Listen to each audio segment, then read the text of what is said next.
I think gender bias does exist, and I think we should try to change the culture. But in our day-to-day lives, we can only control ourselves and the way we react to situations.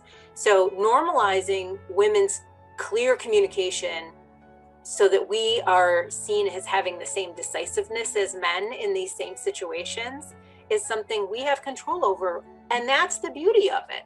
We get to change ourselves. We're not having to wait for somebody else to open the door for us.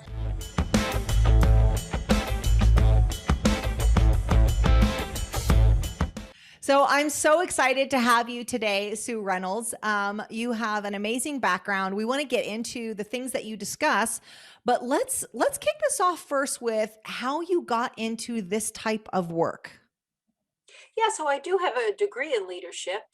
So I studied leadership, and my degree is within the past 10 years. And so it was really nice to have an up-to-date education on this, because they did include a lot of these types of things, the things that I talk about in my TikTok videos, some of the comments that I get around gender in the workplace. And I'm glad that the classes that I took approached it. Between that and being a female in a very male-dominated industry, I've learned some things by the school of hard knocks as well. And I'm in a leadership role, and I can see a lot of my millennial employees, team members making these mistakes. And so it just started to click that this is something that I need to coach around, not just my team, but women in general.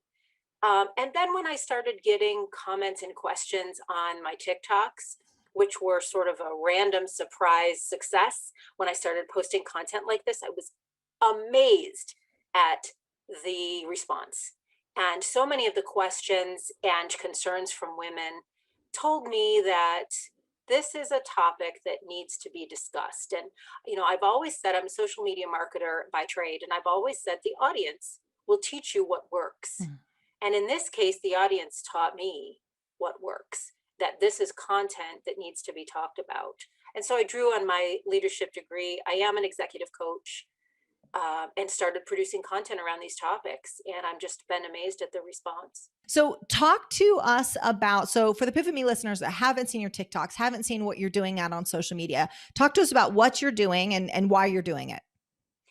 Yeah, so I'm posting content that sort of encourages, I'll use the word encourages, women to level up their communication game when it comes to advocating for themselves, when it comes to being clear in what they need to be successful at work, and also things like negotiating salary, dealing with your boss when they're asking you to do multiple projects at the same time, negotiation skills. Women have some differences in the way they approach communications, both written, verbal, even body language. We do some things that sometimes sabotage our own success. And when I started posting content on TikTok about that, I could not believe the response that I got. People came out of the woodwork to say, "Oh, I've been caught. I do these things. I didn't even realize it. Thank you." I've gotten so many wonderful testimonials and thanks from women about how just being aware of these things can help them be more successful. And a lot of it, I make fun of some of the emails that women will send. I've sent emails like these myself, so I've learned a lot of this stuff on my own. But I also run a team. I have a team, and I see the emails that come across my desk. And so I wanted to help women be their own best advocate. And when I started posting content, like I said, the audience really responded. Yeah. Yeah. This is something that I feel pretty passionate about as well. So I'm great to hear. I'm so excited to hear your lens on this. So give us an example. So is it always taking notes in meetings? I'm just throwing out for my own personal, always taking notes in meetings. Is it not sitting at the table, sitting in the corner? Is it raising our hand? Give us some specific, these are just things I've seen in meetings. I'd love to hear what you're talking about specifically. Your examples are really important ones. And yeah, those are things that we do. We don't sit at the table if we don't want to be in anyone's way, right? So, oh, they're sitting at the table. I'll just sit over here. And then literally you're not at the table. Yeah. You're literally not at the table. Yes. Yeah. And taking notes at meetings is another Yes. one. Mm-hmm. Then you're not participating Mm-hmm. in the meeting with Yeah. ideas in the discussion. Unfortunately, we're often asked to take notes. Now, April, you're going to take notes, right? Especially if you're the only woman in the meeting. Of And course. that's unfortunate that that happens. It's good to have a strategy for it. It's really hard for me to multitask. I want to take note. I'm happy to take notes, but then I'm not going to be able to participate the way I would like. Are you sure you still want me to take the notes? And put the onus on them to say, yeah, no, we don't want you to participate. We just want you to take notes. And then that's a tough thing for them to say. So you've got to go into it with a strategy. But some of the other things that women do are one of the things that we can talk about a little bit are diminishers. And I like to talk about diminishers with women because we have a tendency to diminish our language. And we do it because we want to be polite. We don't want to seem rude. We don't want to seem like a man. And so we use things like, I thought maybe we could do X, or I feel like maybe the team could do Y. Instead of saying, I think, we say, I actually think that this is not a great idea. Mm-hmm. And the word just, I just wanted to, you see that all the time. I'm just saying, I just think, I just think we should do, just takes away the power of what you're about to say next. It makes it diminishes it. And they don't protect you. What they do is diminish the impact of your communications and oftentimes make you appear weak and indecisive. Mm-hmm. And if you get an email with all those diminishers in it, I just thought maybe, I actually think, you're not going to be taken as seriously as if you come across like you are confident about what you're talking about and what your ideas are. And for some reason, women have been culturally trained to do this in a way that makes us feel like we're being polite. And some of the comments that I get on TikTok are, that is really rude. I can't do that. You can't just ask for what you want. That's not appropriate. No. Uh, Tell me how to get fired. They say, tell me how to get fired without telling me how to get fired. Uh, I've literally gotten that comment when I yeah. tell people to stop using the word just. Say, I'll tell you how to get promoted without telling you how to get promoted. How about that, honey? So that's the thing is, Yeah. well, let me ask you this. This is the larger question, but is it natural? Is it nature versus nurture? Have we been trained to do this, conditioned to do this, or is it inherent?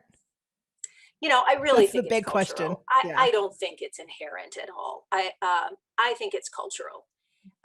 We're trained to diminish our thoughts and ideas in order to appease the people who have power over us, right? And very often, in the case of leaders that are higher up than us, they're very often men. Because as well as I do that women don't have as many leadership roles It's just as men statistics. do. Right now it is just statistics. It's Yeah, true. yeah, it is the case, and It it can depends on the change, industry, and it of is course. changing, but Yes. But even in our family lives, very often, we had to appease the people who were the head of the household, depending on the generation that you are. Mhm. I'm 53. My father was a very kind and gentle man. I was not socialized that way by him, but I certainly was by my mother, Mm. who grew up in the 50s and was given these cultural rules to follow, how women got along in those days in the office. And of course, there were no rules against discrimination of women in those Sure. days. And so this is how you learn to get along, and you pass that along to your daughters. Yeah, you do. And that's such an important point, is that sometimes we don't stop and think about our conditioning, but if you're a parent or in a leadership or role model role at all, which frankly we all are, right? We're modeling that behavior every day. It doesn't matter what you say. It doesn't matter, what movie you play or documentary. What they see you doing every single day will always be more powerful than whatever words you can say to them. And unless you also want them to diminish themselves, if you also want to role model that, hey, this is how you are nice, this is how you are liked. I mean, we're we really got to change that now. We've really got, and I think it is changing. I do see signs that it is changing, and just even us having this conversation, it's not something we talked about.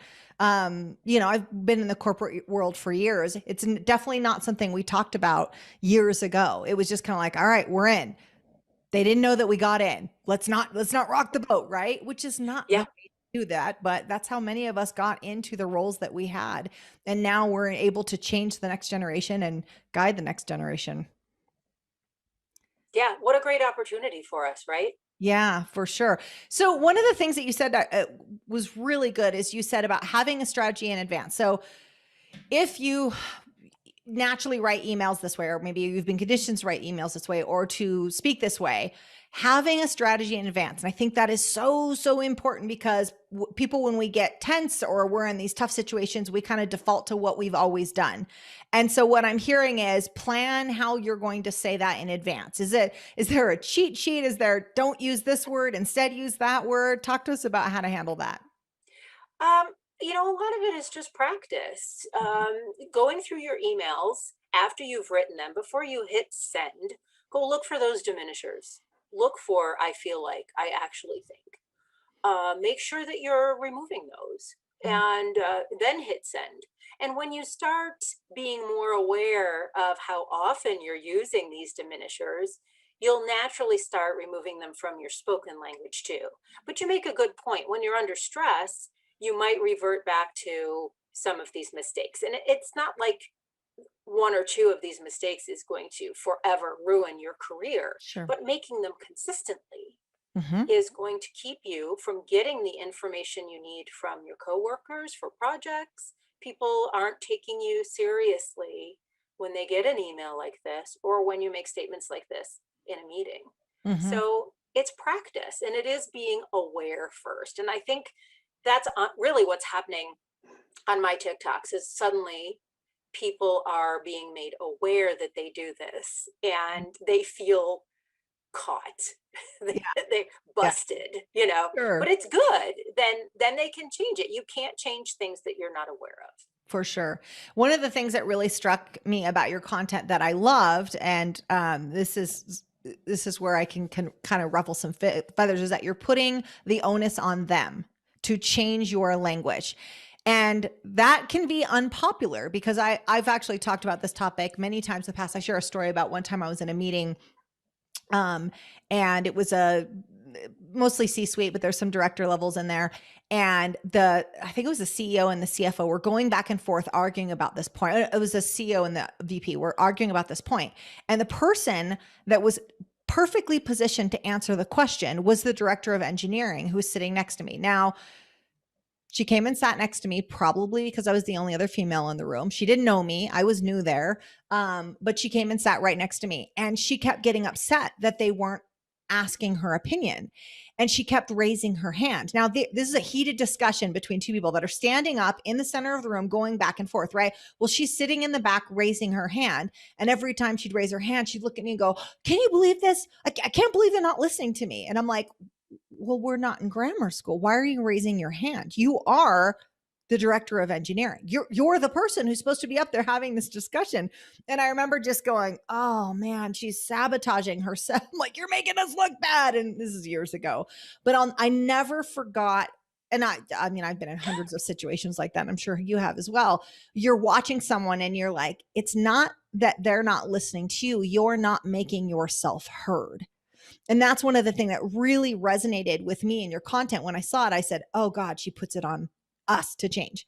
Because if it's outside of us, we don't always have control over what other people do. Yes, it'd be, yes, we need change on a larger level for sure. But the one thing you have complete ownership over is how you conduct yourself in the workplace.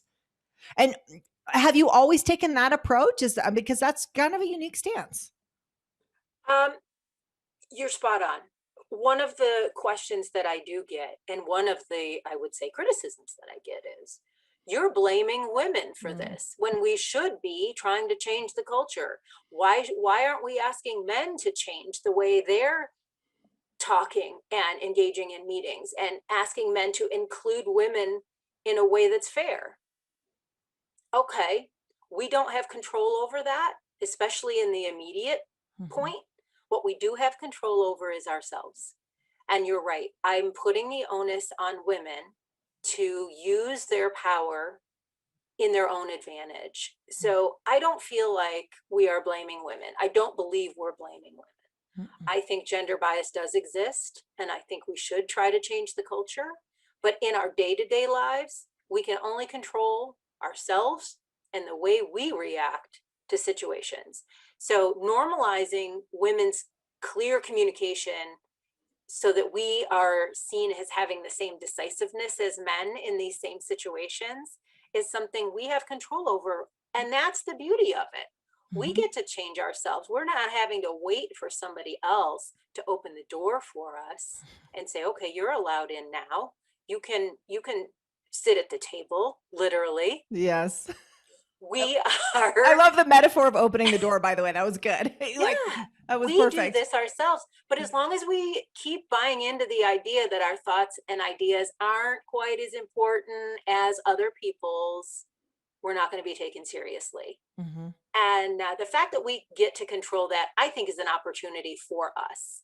Um, let's stop diminishing our own authority. Mm. It's not blame, it's awareness. Yeah.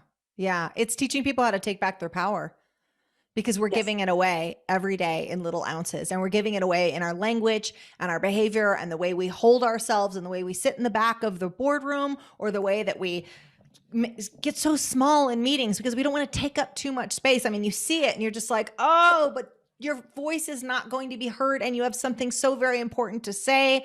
But if you do not say it loud enough, they may not hear you. Oh, The body language is a really good point.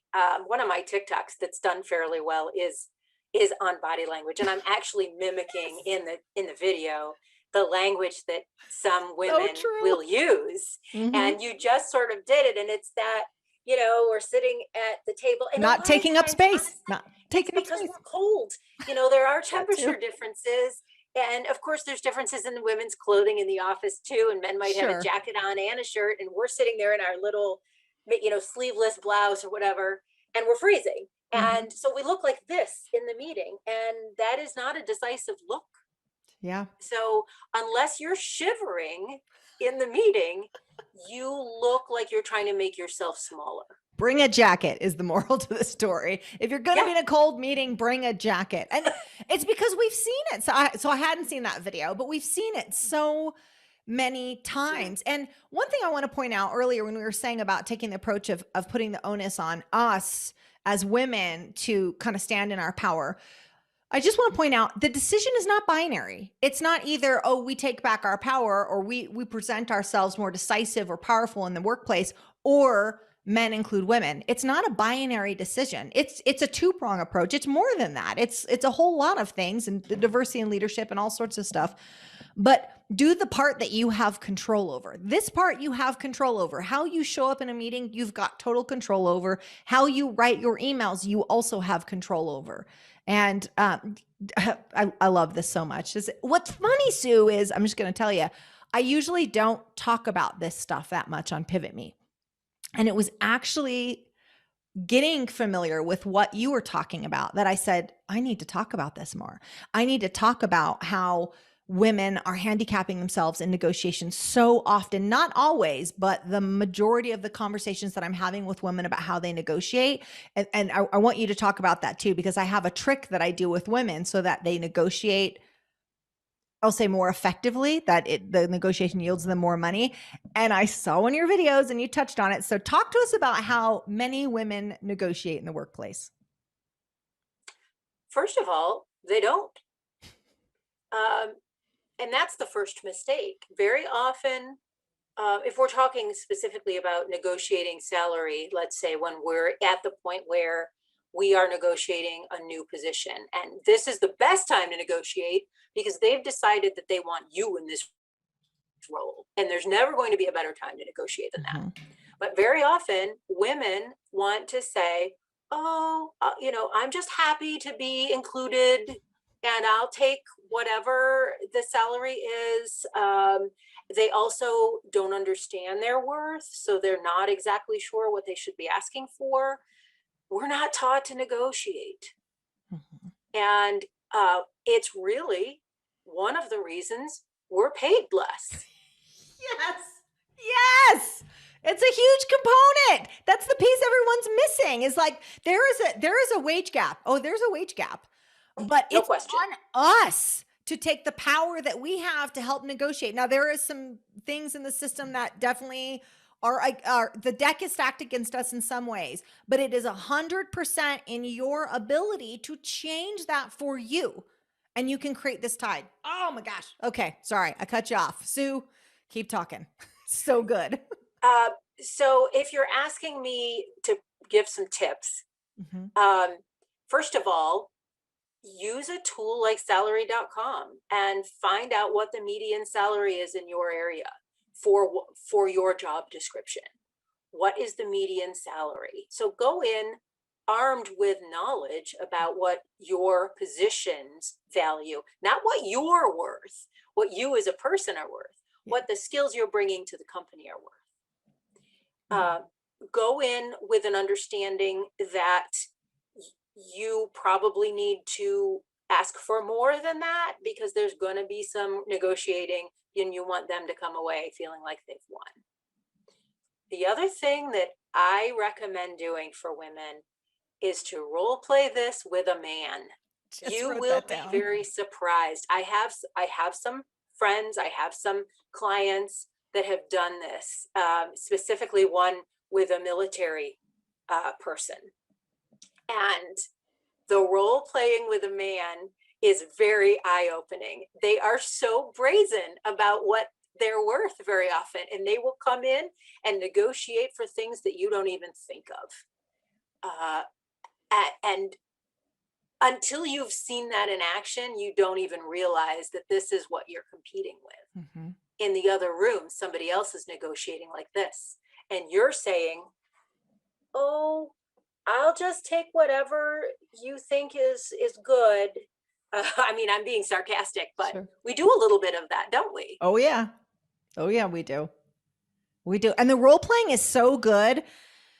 Also, because you get in general, like, so I was in sales for years. I trained lots of sales teams, and I always came back to role playing, role playing, role playing, role playing, and that applies just as much in negotiation, because you get comfortable with the phrases, you get comfortable with the rebuttals when they say, "Yeah, I'm sorry, we're just not. HR's not going to go with that," or "The cap is at this amount," or "The last person we had in the role was this amount." All those variations of saying no, and then you having to come back and negotiate again. You get to practice in role playing. So it's just so your mouth gets comfortable saying the words so you can get what you really deserve.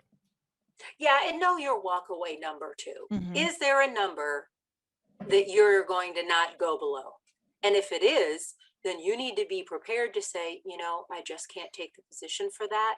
I know I've done my research, my skills, and the experience that I bring to your company is worth this. And also, this is how my specific skills line up with your business goals. Mm-hmm. This position is worth that. And if I'd really like to work with you, you're my first choice, but I can't for that number. Mm-hmm. I You love got to that. be willing to walk away. And that's tough. Mm-hmm. That's tough because we want to please, we want to be liked. Yeah. One thing I want to point out that you said that was so brilliant. I want to go back to it. So you said, do your research, because a lot of people will say, well, I don't know what this role's worth. Well, you have figured out much more complex things in your time. You can figure out what that role demands in the marketplace. However, what you said that was so brilliant, which was figure out what that role commands in the marketplace, not what you're worth. And that delineation seems subtle, but it is everything. So talk about that. Talk about why you phrased it that way. Imposter syndrome, Mm. which we can talk about too. Yeah. Yeah. We have a tendency to diminish our own abilities. And I keep using the word diminish, but it fits, because maybe your job seems easy to you now. Maybe you've been doing it for 15 years. You've got your degree, you've got maybe a master's degree, and you've been practicing this craft for 15 years. And you walk in and here is an opportunity for you. And it feels easy because you're bringing 15 years of experience and 2 degrees to it. But we don't remember that. We think, Mhm. oh, that's easy. How come no one else can do it? And is it really worth that much? I mean, it's easy for me. We forget that it's easy because of all of the years of skill and all of the education and practice that we have, that we're bringing to this company. And that is incredibly valuable to them. They're going to try to make it seem like it's not during the negotiation process. And you have to be willing to push back. And the role playing helps with that, because you're right. Mhm. Practicing it makes it not feel so icky. And then go in there and know your worth. Mhm. Mhm. So one of the things that we talked about before we started recording was that women, like you were saying, they often don't negotiate or they don't negotiate as well. But women are actually very good negotiators. When Talk to us about how women are naturally very good negotiators. In what circumstance are women really good negotiators? That's a great question. We are great negotiators when we're negotiating for other people, not ourselves. Wow. Um, yeah, we've got to disconnect when it comes to our own abilities. And I really think that it's cultural. I think that we're taught to diminish our abilities on purpose so that we'll be liked. Yeah. That's powerful. That's powerful. So if you think about, so I love this piece because when I work with women in negotiation, one of the things that I do, and there's a larger question. I feel like we could sit and talk about this, Sue, for about 4 hours, but there's a larger question of, oh my gosh, why can't we recognize our own worth and just advocate on our own behalf? That is probably not going to be solved today at PivotMe, but the quick hack that I've used with women negotiating is that they're negotiating on behalf of their spouse or their kids. And let me just say, I hate that that has to be used. I hate it. And there's such a larger issue that has to be solved, but it is a tool that will get, I'm just thinking about a woman that I worked with. And we connected what the delta between what she would have been willing to get, but what I was pushing her to negotiate for. We gave it a why. What are you going to do with that money? And once we established where that extra salary was going to go, then she went and advocated very hard for it and got her number. But it was because that the delta between what she would have taken and what we were advocating for, that was going to someone else. And then she was a great negotiator. And it's a shame that that has to happen. But if you're in a situation right where you need to negotiate and you're having a really hard time doing that, or a really hard time saying, do I really command this much money in the marketplace? Or there's another one, but I've only ever made this much. Can I really ask for this much, even though the role really commands that much? Advocate on the behalf of someone else. Decide where that money's going, someone other than you, and you'll negotiate really hard for it. Now, again, I wish that wasn't the case, but that is a tool to help right away.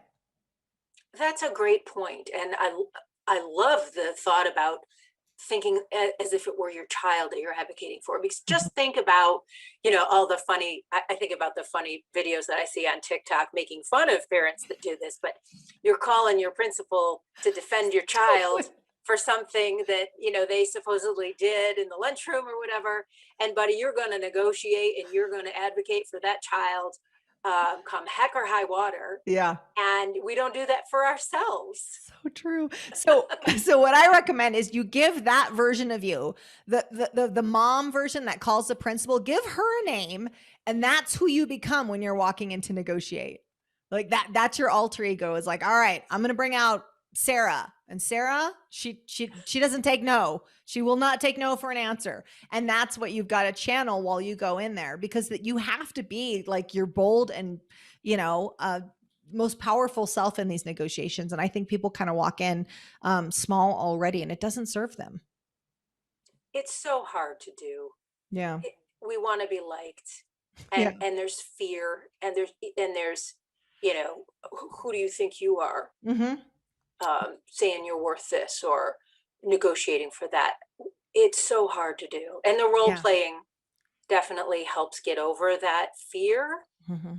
And I really like the idea of having an alter ego Oh that yeah. you're Yeah. that's a great piece of advice. It's a tool I use, and it works. But yeah, I'm kind of pulling on some bigger issues. But one thing that you said, Sue, that I think is really important is you said, and it's hard because we want to be liked. But the truth is, women in leadership sometimes aren't liked, are they? Oh no. It's Oh no. overwhelming. So again, we haven't teed up this conversation, so it's just organically happening. But I feel like we're talking the same language. Can you talk a little bit about what can happen to powerful women in leadership and how others perceive them? Um, sure. You it's lonely at the top. I Hmm. mean, it just is. And haters are going to hate. They Your sure are. women are going to feel competitive with you. There's a funny thing that happens when you feel like you're scrapping for resources or that you're competing for very few resources. It can get very unhealthy. It can get toxic even. Um, Haters are going to hate. And when you're in a leadership role, that is going to come with criticism. Hmm. The problem is, very often women are more unfairly criticized for things that their male counterparts are not criticized for. Hmm. And we've seen that. We've seen it play out in politics during elections. All you have to do is Google. There's plenty of examples of that happening where the media can be very unfair toward women in the way their voice sounds or focusing on the way they look instead of what they're saying. Hmm. All of those things that Yeah. it can make it really tough. You have to have a thick skin if And you're in a leadership role as a female. yeah, and they're and they've done studies where I'm sure you're familiar with it as well, where they give a story of someone that's pursuing an opportunity at workplace, and it's given out to a group of people, and the the person who they're describing is named Sarah, and then they give the same piece out to someone else, and the person is now named Stan, and the way that the readers respond to them is so. If you have any doubt that this happens, that is overwhelming how people will respond just by switching to a more kind of gender typical male or female role. I'd love to see it if it came out as like a Pat or something that's more neutral. Like, what are you guys gonna do with that one, huh? Remember Um, that category or that character on Saturday Night Live, I Thinking think? of that, yeah, I was thinking of that. Like Pat, yeah. everyone's like, we don't know. I mean, is Pat's voice shrill? I'm not sure. Maybe, or maybe he's just demonstrates leadership abilities. Yeah. Which is it's so sad, but I wanted to point that out because that is a reality up until this point. That can change. That is changing. That's not a reason not to take a leadership role. That's all the more reason to take a leadership role. I shared that to kind of prepare people that that can happen. That does happen. But as more women transition into leadership roles, as more women step into those roles, that's going to happen less and less. We're going to normalize what it looks like to have women CEOs of Fortune 500 companies in leadership roles. We are in this in the US alone. We've seen that in lots of other countries, but we're catching up here. That will get less the more there is of us women in leadership roles. Totally agree. I like that you use the word normalize. The more women that are in these roles, the more natural it's going to seem for all of us looking up at them, for them to be decisive Mm-hmm. and uh, and not worry about the hair and makeup and the tone of the voice, but what they're saying. Yeah, it's so important. And know that one of the things that we talk about at Pivot Me is that when you're actively seeking that next level success, not everybody's going to support you. And sometimes it's the people closest to us who aren't going to support you. And that's okay. That is a cost of reaching for that next level. That's no reason to stay small. And so know that some people aren't going to understand. Maybe it's your coworkers, maybe it's your peers, maybe people say, oh, you're going to step up in that leadership role. Do you think you're better than us? There's, to your point, haters are going to hate, but, recognize that not everyone's going to support you. And also, if you have a hang up, if you're thinking about going into this and you've got this hesitation, I would encourage you to listen to whose voice that is. And this kind of gets into the psychology of it, but stop and think, whose voice am I hearing of they're not going to like me? They're going to think I'm too tough. They're going to think I'm acting like a man. Because a lot of times we can tie it back to someone and we go, ooh, okay, that person, we call it the personal board of directors. That person doesn't deserve a seat on my board of directors anymore because they're holding me back. Yeah. It is very hard to make that upward change for a lot of folks, um, for a lot of reasons, because you are leaving in some ways a few people behind. Mhm. And maybe, especially if it's a promotion and you're in a team and now suddenly you're that team leader, and maybe you used to go to lunch with them and hang out after work, and all of a sudden they're not going to feel comfortable anymore. Now you're the boss Mhm. and you're not going to get invited to things. They're going to have chats going on that don't include you, and you'll walk by their computer and see them. And you got to let it happen. You just got to be tough and not worry about what they're thinking. Have an open door policy. If they have an issue, it's their responsibility to bring it to you. If they have criticism, you are here and ready to hear it, but you can't let it get under your skin. Sure. Sure. So talk to us about criticism. I know that you talk about handling criticism. Talk to us about that. Yeah, yeah, I do. And it's something that's developed from my social media management, right? We've had to think strategically for all the brands that I manage. How are we going to handle criticism? What are we going to do when somebody comes and has a complaint? And so, what we have done is develop a several responses online that we use to, first of all, get it offline so that we're not arguing in public. Nothing diminishes your credibility more than going back and forth or arguing with someone in a public space, whether it's online or out in the office where everyone can hear you, right? Oh, that is so important. Yes. Thank you for sharing that. Yeah, That's yeah. amazing. So get it offline, you know. But the first thing you need to do is stop and resist reacting right away. That knee jerk reaction where you want to defend yourself, you want to be angry and deflated. And I always say, don't indulge in that. That's you don't get to indulge in that. You have to take some Okay. steps in order to handle it appropriately. So now is not the time for a public confrontation. You want to be professional. Acknowledge that you've seen and heard what they said, and then take it offline, whether that's on in a private message on social, or whether that is in your office or in a conference room if you don't have an office. Make sure that you are not fighting out in the public area. Listen to them to understand what it is they're saying. Make sure that you actively listen and avoid, the body language that we were talking about. This, and also the pouting or the head down. Look at them in the eye. Repeat back what you heard them say. Make sure that they feel understood. That often, the act of making them feel understood will help to de-escalate the Mhm. situation. Ask clarifying questions. So mirror back what you think you heard. And then here comes the hard part. Ask yourself, is this true? Mm. In a business world, they might be pointing out something. Let's say it's a social media complaint. They might be pointing something out that's legitimately wrong with your operational process. And Jay Baer writes a great book about hug your haters. And it's mainly about social media, but it's really about life too. If somebody is brave enough to give you constructive criticism Mhm. and you ask yourself if it's true, and it is, now you have an opportunity to make an improvement in yourself. You Yeah. just got to figure out how to do it. Yeah. Um, take an attitude of gratitude with that. Not Yeah. everybody's going to come to you as the boss and say, we've got a problem and we need to talk about it because it's affecting me like this. That's such a gift when someone does that. Yeah. It does take a Um, ton of courage. It takes a ton of courage for them to do on it. their part, it really does. And you need to have that same respect and courage back.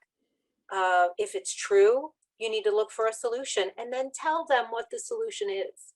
Your feedback was really important to me. Mm. And here's what I'm going to do from now on. I'm really glad you brought that to my attention. Yeah. Yeah. Yeah. That's so valuable. That gives us an opportunity to get better. And the people that do give us feedback, they're giving us a gift. Doesn't mean it's not hard to hear. I mean, for any of us, it's hard to hear that feedback, but they really have given you a gift. And they might be saying something that five other people also think, but simply didn't have the courage to sit down with you and have that conversation. So if we see that kind of, again, constructive criticism, But if we see it as a gift, we really can take action based off of it and then ultimately get better. Sue, we talk a lot about in PivotMe, we talk about sort of these pivot points where everything changed for us. And maybe it's a change in the workplace. Maybe it's, you mentioned about getting your degree 10 years ago in leadership. Maybe it's the reason why you did that. But was there a moment in your life or in your career where there was this giant pivot point for you? Um, as far as understanding the effect that culture has on me and culture has, to a larger point, on women, Mm. I would say that that was a journey that started in my late 20s when this is a personal story, but when I realized that I was gay. And I had a woman in my life and not a man. And I had been raised to get married, have kids, do all of these things that are expected of women. I mean, kind of the Victorian wife, keep a house and have your apron on and dinner ready when your husband walks in the door. And I had subscribed to all of that. And then suddenly I found myself in love with this woman. And I had to question everything. And it was so hard. I had to understand that and unlearn so much of what I had been taught about being a woman of value even means. What does that mean? What is my value? And I started applying these things throughout my life to my career as well. And the lessons that I learned in that difficult experience have been defining for me. And now I look back and I'm so glad that I learned it because I can help other women learn the same things. And that, hey, this is cultural. Cultural is a construct. Mm-hmm. It's our culture is just something that we all have decided to agree is important, right? Mm-hmm. And it keeps changing and it keeps morphing. And like the things that we're talking about right now will push the envelope of change for women. um, but you have agreed to subscribe to these beliefs in your culture. Do you really think that these things are true about you? And where can you make changes in your own personal life that then make you a stronger person? Wow. So you feel like that kind of kicked off well, let's look at this thing, what we've accepted as normal, we've accepted as this is just how it's done. You kind of took a step back and said, well, does it need to be this way? And is this serving us? I mean, do you feel like that permeated a lot of different things you were doing? Everything. Everything. Everything. Yes. Yes. Because Oh, it's good. I was in my late 20s and we're still figuring out who we are at that point, Sure. where we fit in the world anyway. And these are struggles that a lot of folks have, but that really struck me as, oh my gosh, what do I do with this? I've Sure. been raised to, live the standard female kind of 1950s housewife. I was raised in the 80s when there was a lot of backlash to the women's movement. In the 80s, there was suddenly an awful lot of hatred toward working moms, and people were selfish if they went to work and left their kids with daycare. And I remember even my grandmother, who left her four children and moved to Panama to work on the Panama Canal when she got divorced in the 40s. She sent my mother this article about a latchkey child and how damaging it was to work and leave your children and they're going to be latchkey children. And at the time I was 17. I was literally babysitting other people's children at that point and almost ready to go off to college. But Wow. my grandmother still believed these things and sent my mother this article, even though she herself she wasn't living that life. Mm-mm. She was in Panama working on the canal. Wow. And yeah. And so that when I was 17, I remember that story really hit me. Why is my grandmother sending my mother this article? And of course, it upset my mother. Mm-hmm. And then I thought, why is the newspaper publishing this article? And then you combine that with 10 years later, fast forward 10 years, I'm about 27. And I'm realizing that maybe women can be more than that, Mm-hmm. and that we're not selfish inherently by thinking about our own needs. It's so good. It's so good. You know, it's funny because we were just talking about this the other day internally in my team, that it's such a shame that one of the biggest compliments we give to mothers is she's so selfless. Like that's the hallmark of an excellent mother, is she's literally lost herself in her children or in her spouse, and that's the compliment. And I'm like, oh gosh, what if it looked like, oh, she's a great role model? Like, tell me that. That's what I want to hear. I do not want to hear that I'm a selfless mother, because I don't want my kids to grow up and be selfless. The daughters. Yeah. Yeah. You know, Yeah. I mean, I'm raising two Virginia daughters and I don't want. Virginia Woolf wrote that you Mhm. must kill the angel in the house, that famous essay that she writes about as a backlash to that angel in the house poem about the Oh, I don't know it. perfect Victorian woman. Hmm. Um, I'm gonna and make it a note. she says that angel in the house must be killed before we can move forward and become something new. And I Wow. had to read that in college. That was one of the things that really impacted me. And I remember crying when I read it. I had never been exposed to that particular literature before. And yeah, it's that selfless mom that's so perfect. And, of course, now we have the Pinterest everything, right? You got to have all of these wonderful things for your child. And uh, Yeah. yeah, yeah, it's getting kind of crazy. Yeah, it's I wrote an article when my kids were, so I have two daughters, and I wrote an article oh gosh, they were probably maybe 4 and 6 at the time. And I was talking about my life before the kids, and I was saying that I love being a mother, and it's just awesome adventure. It's also the hardest thing I've ever done. But it's amazing and wonderful, and I love raising these girls. But I said about my life before kids, and I traveled a ton and been all over the world and humanitarian trips and seen lots and lots of places. And I was saying about how I miss that. And I said that I started traveling with the girls, and I realized that it's not an either or. I can't just have this adventurous life before I have kids and then it all stops and I just become a suburban mom. Like, it needs to be so much more. So I wrote this article, and I say, I admit I miss my life beforehand. And here's what I'm going to do. I'm going to combine these two lives. So I put this article out. There's nothing inflammatory, but I had people reach out to me. I had friends. I had a friend in particular who reached out to me and said, I really disagree with what you put out, because she did not think it was appropriate to say, I missed my life before my kids. Wow. And I hope that works out well for you. But it's just, and it's going to be okay if my daughters miss their life and sleeping in on Saturdays or whatever it is, or just getting a backpack and leaving for 8 weeks. Well, I don't really do that as a mom now. But I remember this backlash of putting that article out. And I thought, wow, this was not a bold piece. This was just a toe in the water. And yet people had a huge issue with it. That's not what moms do.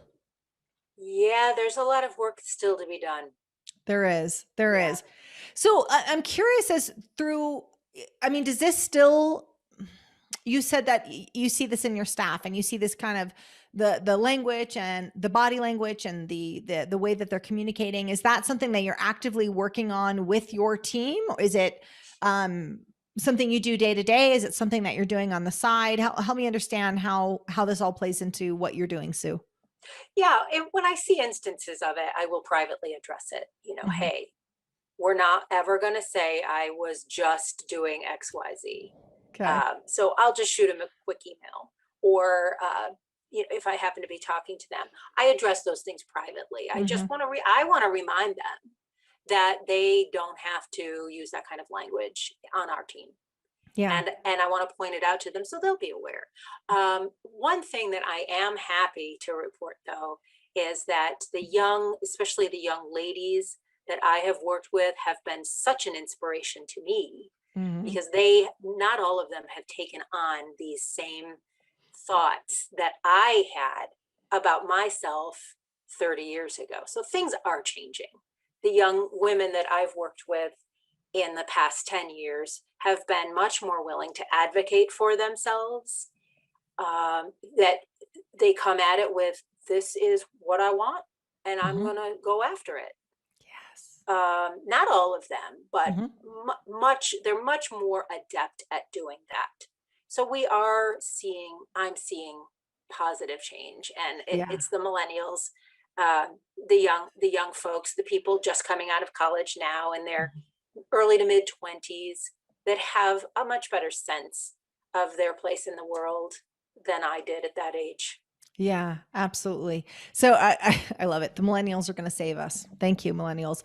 Um, so I've seen that shift as well too. The difference between someone who is maybe 55 years old negotiating versus someone who's 25. I'm noticing a difference, and again, that's kind of a generality, but I've seen it just in the people that I've interviewed, and I thought, oh, we're changing. This is good. We're learning from this, and we're pivoting. What so you used to feel differently. You used to approach this differently. It sounds like, and you were conditioned to be one way. You were conditioned to probably behave a certain way and communicate all these ways that you're talking about. Because the people we are often most able to help are the older versions of us, right? The younger, less experienced versions of us, right? Did Right. you what was the mindset shift that had to happen for you to be able to do this? Did you have to, was it affirmations? Did you have to tell yourself a different story? Did you have to like pump yourself up before you would go into a negotiation so you showed up as the powerful woman that you needed to be? How did that transition happen? It wasn't overnight. It was a gradual understanding and acceptance of where I now fit in the world versus I what I was taking on that other people told me I should be doing, whether it was my mother or society or the person that published that latchkey article. Those were the people that I was seeking, I guess, my reason for existing from those kinds of articles. I have a tendency to look for solutions and go read and try to find the answer somewhere. Mm-hmm. And those were the answers that I had for myself because other people said these are the answers. So television and movies and the way women were portrayed in sitcoms, and you think about, I grew up when we were all watching Happy Days, Yeah. right? Yeah, yeah, and that is something that I had to unlearn. Mm-hmm. With the women in both coaching clients, I have some young clients. They're seeing a different version of women on television now. Mm-hmm. They're seeing women in different roles. The only person that I had maybe at that time was Mary Tyler Moore as a successful career woman, and even she had all kinds of anxieties around that. It was funny, but it was so true. Now we have a lot more role models to look up to, Mm-hmm. which is great. Yeah, it makes a huge difference. We're very particular about the female role models that our girls are experiencing. And here's the thing: as they get older, the kind of the internet casts a much Yeah. larger web, no pun intended. And you can't curate that as much. But at the very beginning, we were very, very intentional about that because I was aware of definitely the messaging. I grew up empowered females was definitely not a thing No. in my childhood as much. I remember being criticized that my handshake was too firm, and that men, and I quote, men will think you're a ball buster, April. And I thought, okay. Oh, I think you meant that as a criticism. But that was the feedback. And it was, be smaller, be nicer, don't make other people insecure. If you're too big and too powerful or too strong, or I was a weightlifter, and that was a problem because I would make other people feel bad. And that didn't serve me. That didn't serve me. And so we're so positioned to help that next generation of like, hey, we're talking from experience in that we've done this. We've made these mistakes. We were conditioned in this way and we chose different, and we want to shorten that path for you. But it sounds like some people are already coming to you and they're there. That's fun. So do you think, I'm curious, and this may not be a conversation you had with them, but do you think that it was in them?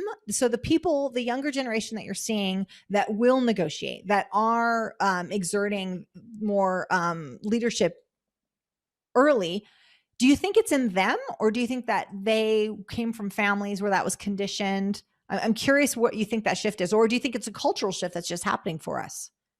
I think it's a cultural shift that's happening for us. I think, of course, their family is going to be the primary influencer for quite a while. Um, but I am seeing women question those things Hmm. more often than maybe I did when I was young. I didn't question it, and they're questioning it. I'm still seeing the fear of negotiating. Hmm. I'm seeing extremely competent, talented women in my coaching life that are still afraid to negotiate for themselves, that still don't don't understand how to manage being assertive in meetings, or asking questions, or getting past that fear of being liked. We're still doing that stuff. That I haven't seen a lot of change there, but I see them much more open to changing it than maybe I was. The awareness is there, maybe on the periphery, because of the culture and the shift in the way women are being portrayed. And also, just we have women in powerful roles now that we didn't Hmm. used to see back in my day. I'm dating myself, but uh, they're more open to these ideas Hmm. than I was. Yeah. Yeah. I think Yeah. that's so good that you share the backstory. I mean, everybody's got a backstory. And sometimes when we see the version of us now where, Sue Reynolds, she shows up, she's powerful, she's commanding, you've got, you're articulating these thoughts beautifully. And maybe someone, that are in their early 20s are going, well, that's just not me. And to understand that it's like, this was an evolution. You're seeing a lot of hard work and personal growth that went into seeing this version of me. This is version 3.0 or 4.0, and recognize that you might be on version 1.0, but if you do the steps and you educate yourself and you practice and you role play and you do all these things, then you'll have the same kind of growth and trajectory that you've had. Yeah, and it doesn't have to be anything as dramatic as my story. My story is pretty dramatic, but I think it's what I needed personally, because I was Hmm. so ingrained in these beliefs, like the Virginia Woolf angel in the house, that my story really did help kill that angel in the house. Yeah. It really did, and she's gone, and I don't miss her. And the the women that are coming up now, maybe they don't need anything quite that dramatic, but just the reminders, like my TikTok videos, Hmm. those reminders are still hitting a nerve with Hmm. folks. So we're not there yet. Hmm. Hmm. Yeah, and it's not just women my age that are saying, "Oh, I'm busted." It's younger women that are Hmm. still doing these diminishers. They're still saying, "I think maybe we should X, Y, Z." Hmm. Uh, we gotta keep on keeping on, and make sure they understand that's not helping them. It's not Yeah. serving them. Yeah, and for the parents that are listening, know that you can shape that already. That it begins there.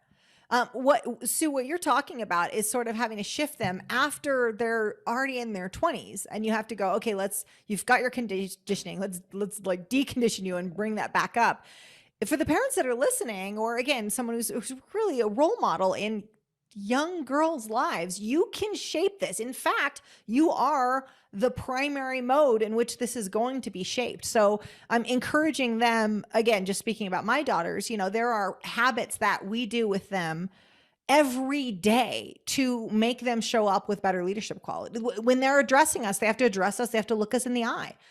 We taught them at a young age to shake hands. We taught them to look at adults when they're conversing with someone. You don't address someone with your head to side. Those are very minor things, but I don't want.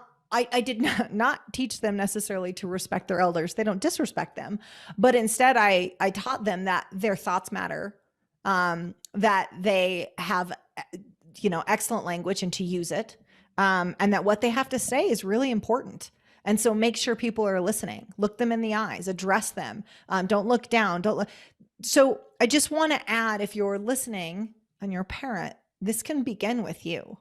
I mean, this can change you. And to think that you've got the power that 20 years from now, your child will be a better negotiator because you taught them to be more confident or to use their voices. It's not something to be overlooked. That's so powerful, April. You're so right. The fact that those little things that you're doing, the shaking hands, for example, the looking in the eye when you speak, those are really strong indicators that you matter, and here's how you take up space, the same as the other people in the room are taking up space. We're taught not to take up space even. Mhm. That's great that you're doing that. And that is going to serve them really well Yeah. in a lot of ways. It's the messaging that they're getting because of those things, not just the specific skills, but the whole messaging around it is powerful. Yeah. So if you could tell the world one thing, I know that's is a tough one, but if you could tell the world one thing, what would it be? I love this question, and I'm glad you're asking. And this might sound hokey. I don't know. I just diminished myself, didn't I? I just did. I did. I did. But I'm going to quote one of my favorite singer-songwriters. It's Emily Saliers of the Indigo Girls. Mm, And when I was going through this struggle, I turned to a song that they wrote in, I think it was 1985. They won a Grammy for it. And it's called Closer to Fine. And the main point that she sings in the chorus is, the less I seek my source for some definitive, the closer I am to find. And I would tell the world to stop looking for an external source of truth for yourself, of definition for your life, of who you're supposed to be, and seek that source inside yourself. You'll be closer to fine. that's amazing. That is so good. Also my favorite Indigo Girls song. That is so good. And it's interesting because in the earlier part of our chat, you mentioned something about, well, when you were kind of going through this transition and kind of figuring out your place in the world, you look to some external resources. And ultimately the answer was always with you. Oh, It was. I had to get through the anxiety and the uncertainty and it was like an earthquake happened in my life, and I had to grab onto something, and this was one song that I grabbed onto. yeah. And it keeps meaning something to me as I evolve. Like, we're all supposed to evolve Hmm. through our lives, and I'm not done yet. But this, I keep going back to that line Yeah. because it's so powerful. Don't seek your source from some definitive external truth. It's inside you. It's interesting because I relate it also to traveling. I mentioned traveling a lot, and it's funny because I met lots of people who are on vision quests in Australia. They do these, I think it's like a year long walkabout, all these different versions, whether it's an ashram in India or people are all going to find the answers, find themselves, and invariably, as is the case in movies and books too, the answer was always within, right? Like I feel like this is a Disney show, but it's true that ultimately they walk 1,000 miles to realize that the answer was always within. The home was always within. And it's like if you could just jump to that part, but we can't, right? We got to go out there and look for it first. And then we're like, oh, I had the answer. It was me. I just had to get quiet and listen to it first. Yeah, one of my favorite graffiti instances was when somebody spray painted on a wall it said question everything, and then somebody else came along and said why. And that's one of my favorite instances of graffiti. I think I always think about that. Yeah. Oh. Question everything. Question why you think you need to be small in a meeting, and Mhm. why you think you should diminish your thoughts and ideas. Why are you doing that? Mhm. How is that serving you? Yeah. I realize there's a couple questions I actually should have asked at the beginning, but I want to make sure that I do get them in and we can always move them to the beginning afterwards. Yeah. Um, what is the problem that you solve in this world?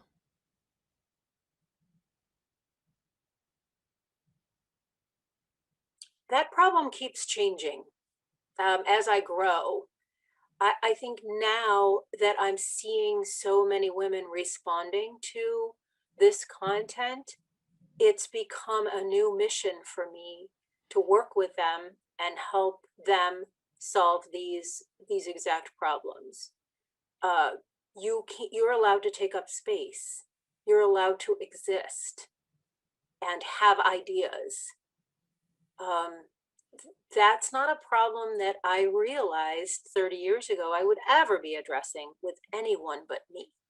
Mm, And now I feel very privileged to be able to address that with women looking at my videos and my content and telling me that they're inspired by it. Um, that I'm making that a mission now to share what I've learned mhm. and mentor them. Maybe they won't have to go through as much anxiety as I did if they have someone leading the way. Mm, that's powerful. Sue, where can people find you when they want to connect with you? Where do they go? Yeah, so my website is carminemedia.com. I chose Carmine because my favorite color is red. You can probably see my library behind me, the red walls. Carmine is a shade of red. And so it's carminemedia.com. And then on TikTok, my username is Carmine Media. And Perfect. on most of my social media accounts, other than Twitter, I'm Sue Reynolds on Twitter, but everywhere else I'm Carmine Media.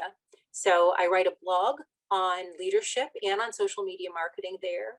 And I have my Leadership for Women series, web series there on the website. They can contact me there in the contact form. Lots of ways to get a hold of me. Yeah. We didn't talk about the leadership series. Can you talk about that real quick? I want to make sure that we highlight that as well. So tell us about your women in leadership series.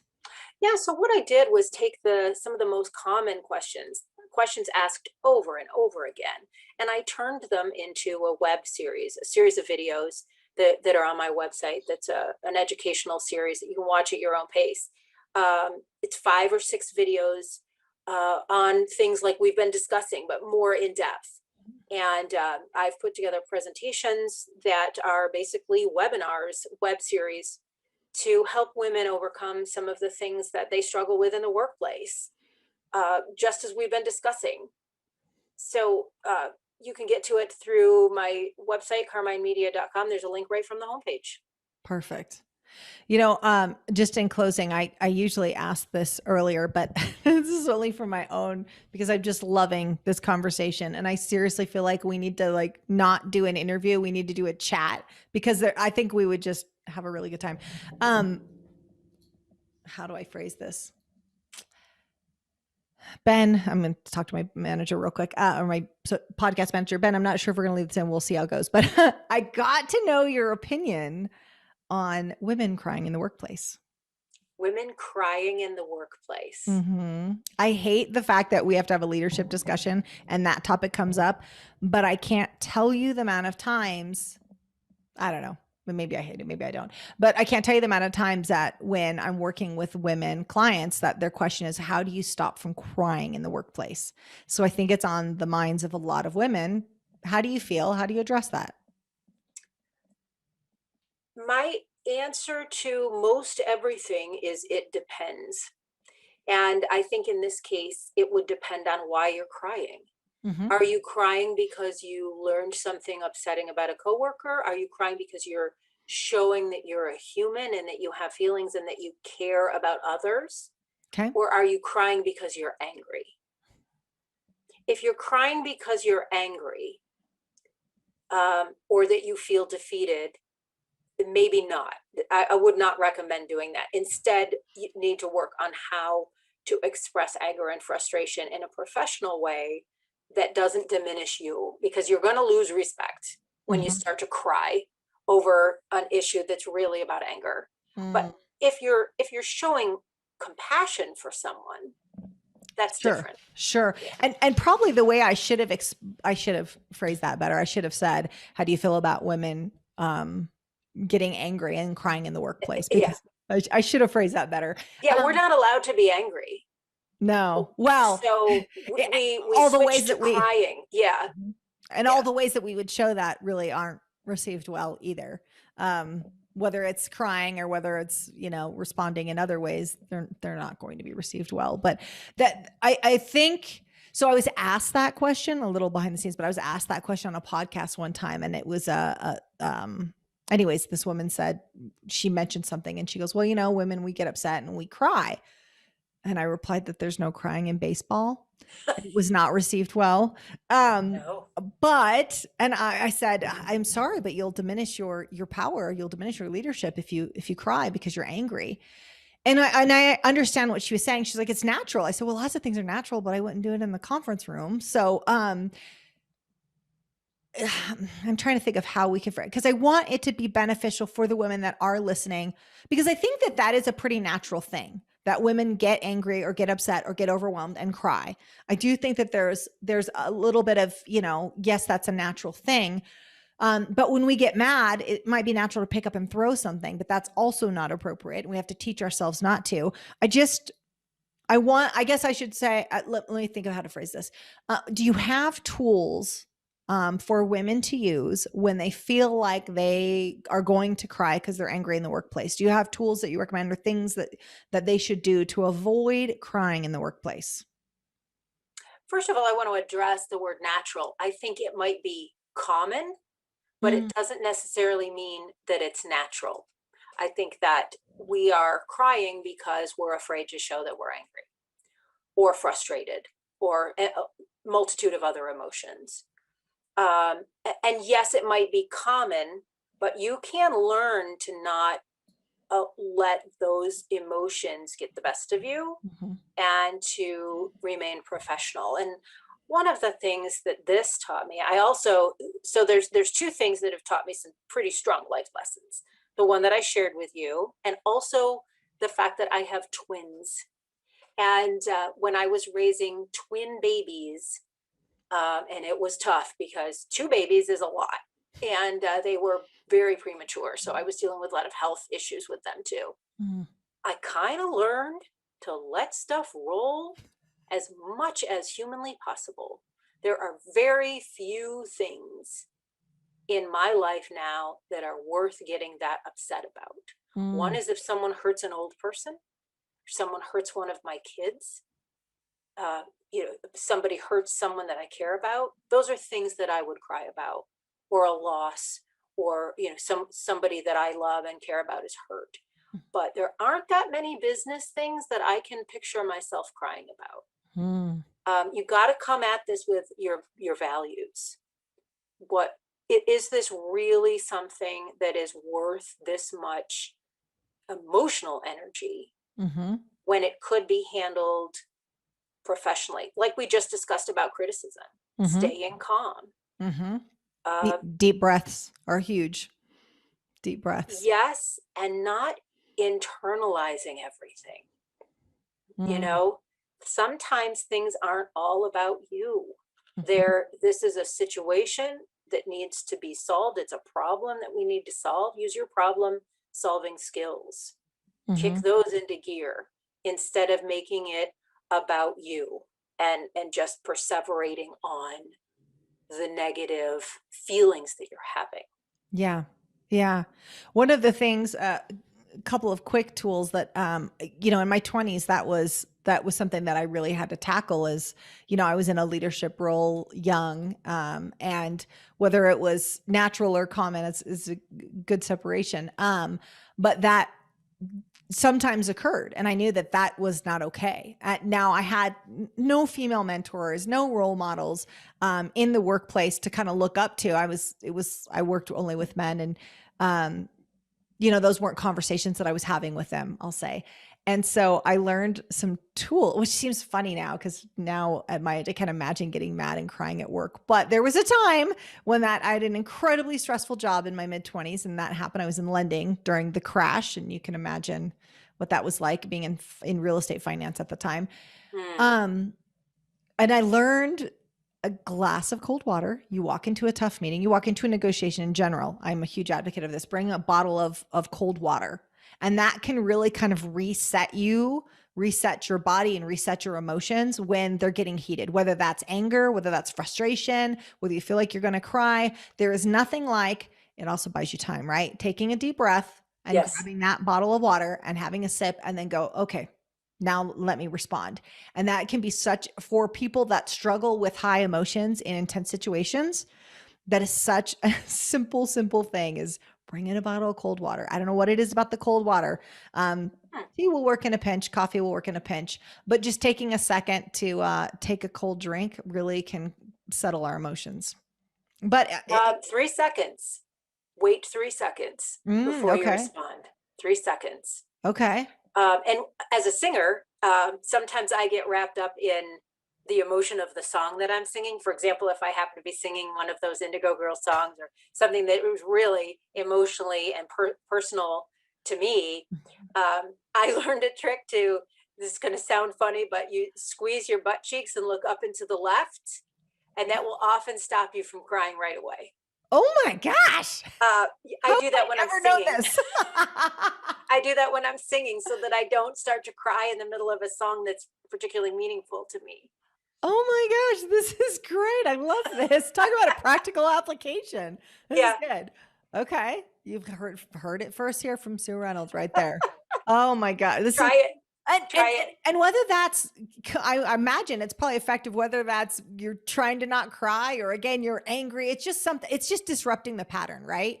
It's just, you were about to head down one road and it's something that disrupts you enough to go, okay. And then you can choose to go down a different road instead of the one that you were about to go barreling down and cause all sorts of mayhem. Yeah, exactly. That's good. I love that. If you're looking for even more ways to level up your business and your life, we have set up the next video for you. I'll see you over there.